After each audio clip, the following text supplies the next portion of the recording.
அஸ்ஸலாமு அழைக்கும் யா உம்மத்தை முஹம்மதியா.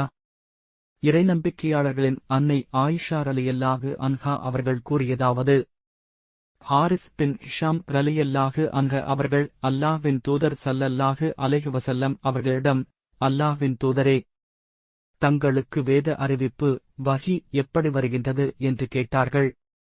அதற்கு அல்லாஹ்வின் தூதர் ஸல்லல்லாஹு அலைஹி வஸல்லம் அவர்கள், சில வேளைகளில் மணி ஓசையைப் போன்று எனக்கு வேத அறிவிப்பு வஹி வரும்.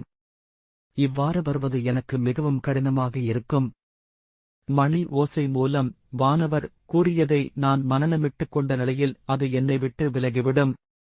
இன்னும் சில வேளைகளில் வானவர் ஒரு மனிதரைப் போன்று எனக்கு காட்சியளித்து என்னுடன் உரையாடுவார். அப்போது அவர் கூறுவதை நான் நினைவிலிருத்திக் கொள்வேன் என்று பதிலளித்தார்கள். மேலும் ஆயிஷா ரலியல்லாஹு அன்ஹா அவர்கள் கூறினார்கள், அல்லாஹ்வின் தூதர் ஸல்லல்லாஹு அலைஹி வஸல்லம் அவர்களுக்கு கடுமையான குளிர் வீசும் நாளில் வேதறிவிப்பு வஹி வருவதை நான் பார்த்துள்ளேன். வேதறிவிப்பு நின்ற பின் அவர்களது நெற்றியிலிருந்து வியர்வை சொட்டும். புகாரி அத்தியாயம் 1 பாடம் 2.